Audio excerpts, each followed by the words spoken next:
If you are saving up for something, or if you want your money to roll over from one month to the next, then you want to use sinking funds. Today, I'm going to show you how to create and use funds in EveryDollar. Hey there, I'm Brittany Flammer, a financial coach with videos all about budgeting and money saving tips for you and your family. I've opened up a brand new budget in EveryDollar. The only thing I have here in my budget is an income. I put $4,000 for income. So this is the template that EveryDollar comes with. So this is what it'll look like if you're setting up your budget very brand new for the very first time. If you want a detailed tutorial on how to use EveryDollar and all of the features, I will have a video at the end with step-by-step tutorial playing right up here. But today we're just focusing on funds. So if you scroll down under the tab savings, they already have an emergency fund there. And this little piggy bank, that tells you that it is a fund. So everything, the money you have left in there is going to roll over to the next month. So let me show you how to create a new one. Just click add item, and you can do this in any of the categories. You can take any expense and make it into a fund.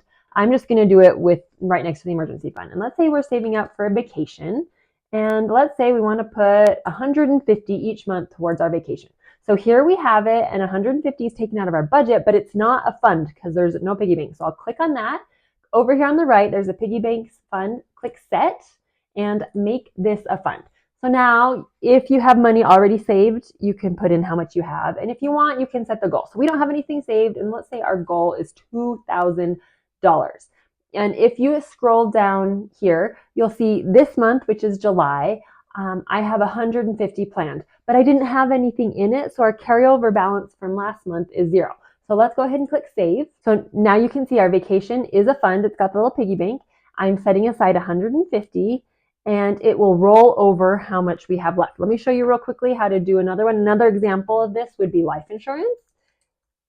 And we have to save $69 every month so that when it comes time to pay our premium, we've got enough in there. So I click on that, set, make it a fund, and let's say I've already got 69 saved. I'll go ahead and save that. So it means the carryover balance, I had 69 there. This month it will add 69.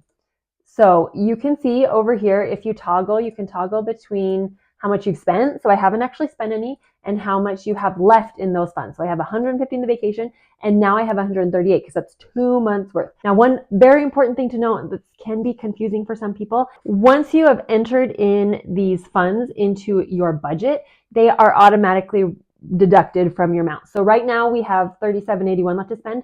If I take this down to 0, it's automatically going to adjust.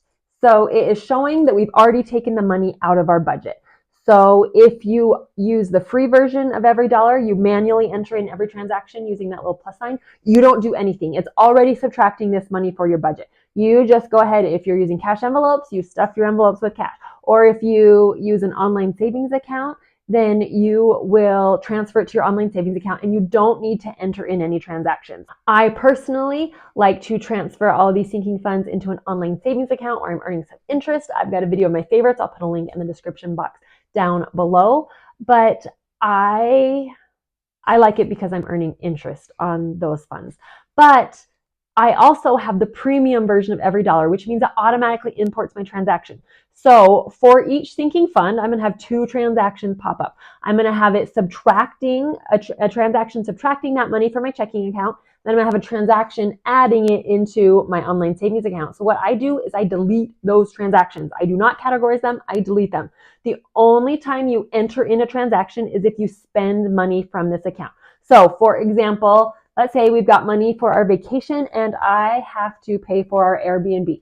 I'll click here, and let's say I paid $75 for an Airbnb, which is really not very realistic, but maybe it was just the first initial down payment. And I will select which category it comes from. It's going to come from vacation. So see, I have 150 available. I'll click on it, track the expense, and now you can see it showing I only have 75 available. And if you click on it, it'll show how much I've spent. I've spent 75, and the blue shows how much is available. I have 75 left. I'll go ahead and show you our current budget and what our current sinking funds look like. I've customized it, and I have our category labeled savings or sinking funds. I have all of these are funds for us. And here's how I organize them. Our emergency fund is in one online savings account all by itself. And then the rest of these funds are all in either Ally or SoFi. Ally I like because they let you create buckets to visually separate your funds.